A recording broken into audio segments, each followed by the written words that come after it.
हम लोग। आप आनंद फानन 25 साल के बाद आप नया कानून बना के दे दो और 20 साल पुराने वालों को लगा दोगे, आप उसको पारित करके आओ। कोई भी एक चीज की एक उम्र होती है पढ़ने की, लिखने की। अच्छा, और जल्द ही इसका समाधान इस सरकार के द्वारा निकाल लिया जाएगा। वो अपना घर का भी काम देखे, स्कूल का भी देखे, और पढ़ाई के लिखाई के साथ सरकार अन्य काम भी करवाती है, उसको भी देखे। मतलब पहले मकान करने की वो बीएलओ की ड्यूटी लगा दी है, सारे काम भी हमसे आप करवा रहे हो, तो हमको अपने पढ़ने के लिए समय भी तो दो कि हम पढ़ के उसको क्वालिफाई कर रहे हैं। बहुत बहुत धन्यवाद साथियों। आज के इस इतिहास आना ये कोर्ट ने, सरकार ने जो फैसला कोर्ट ने सुनाया है, ये एक पक्षी कराया करती, उन्हें शिक्षा का कोई उन्हें पक्ष सुना ही नहीं, और उन्हें उठा के सीधे फैसला सुना दिए कि टेट परीक्षा आपको पास करना है। हम लोगों ने जो परीक्षा पास उस टाइम जो योग्यता थी उस जमाने की थी, उस टाइम पर कितना साल हो गए आपको? ये हमको 27 साल हो गए। 27 साल। हाँ, 98 से कर रहे हैं। 98 में जो योग्यता थी हम लोग पढ़े थे, उस टाइम जो सरकार का नियम था, उस नियम को पास करके आए हम लोग।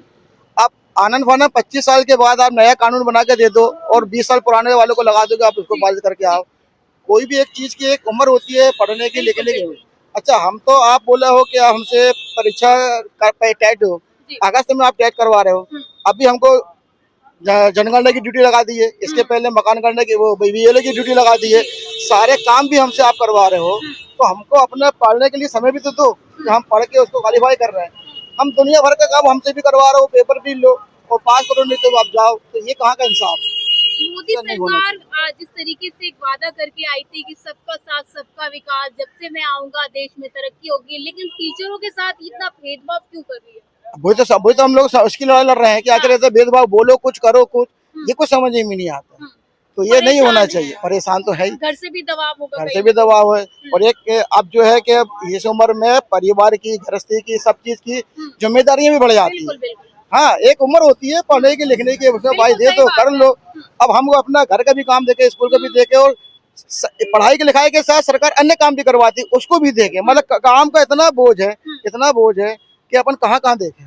कोई भी चीज आपके शिक्षकों के लिए एक नया रूल लेके आ रही है सरकार, तो ऐसे तो बहुत सारी सरकारी नौकरियां हैं, जैसे डॉक्टर हो गए, रेलवे में हो गए, तो सबके लिए क्यों नहीं कानून लाती? वही तो हम भी, हमारा कहना वही तो है कि आप लाए, एक चीज हो गई उसको चलने दो। अब आपने टेट लाए हो, अच्छी बात है, अब जो नए आ रहे हैं टेट पास करके आ रहे हैं वो करना है। अब 8-9 साल, किसी के 10 साल से ज्यादा किसी की नहीं बची, 10 साल से ज्यादा किसी की नहीं बची। 10 साल में सब बिना टेट वाले सब निकल गए। कहीं ना कहीं सरकार इनडायरेक्टली तरीके से आप लोगों को नौकरी से निकालना चाहती है क्या? उसकी मंशा क्या है वो जाने। अब देखिए, अभी तो 90% इरादा यही लग रहा है। 90%। क्या कहना चाहेंगे मोदी सरकार को, जो लगातार ये कहती है कि भाई हम ये देखिए लोगों के साथ विकास कर रहे हैं, लोगों के साथ विकास कर रही है। आज देखिए एनपीएस जो दे रही है पुराने, तो ये नेता लोग, एक दिन का नेता चुना जाता है, उसको ओल्ड पेंशन मिलती है। तो भेदभाव तो नहीं समझ में आता है कि भाई अब हमको आप जो पेंशन दे रहे हो, एनपीएस दे रहे हो, आज 30 साल 35 साल करने के बाद मात्र 5,000 रुपया उसको पेंशन मिलेगी। एक दिन का विधायक, एक दिन का सांसद को 50,000 रुपए, 1 लाख रुपए तनख्वाह मिलेगी। आप लोग भी तो मोदी सरकार को ही तो चुन के लाते हैं, आपने ही तो उन्हें मौका दिया है ना। तीसरी बार प्रधानमंत्री तो आपने ही बनाया। तो हमने बना, तो हम समझे हमारे साथ अच्छा काम करेंगे, लेकिन अब वो देखिए ना सामने क्या हुआ। ये भूल हुई क्या हमसे? कभी कभी तो सोचने मजबूर होते क्या भूल तो नहीं हुई हमसे? 3 बार भूल हो गई आपसे। 3 बार आ गए ना पीएम मोदी। इंसान विश्वास में रहता है कि चलो इस बार अपना काम होगा, इस बार अपना काम होगा, लेकिन अब सरकार ने सभी समस्याओं का हल निकाला है। इस समस्या का भी मोदी सरकार द्वारा हल निकाला जाएगा। हम लोग पूरी तरह से आश्वस्त हैं और विश्वास करते हैं इस सरकार में।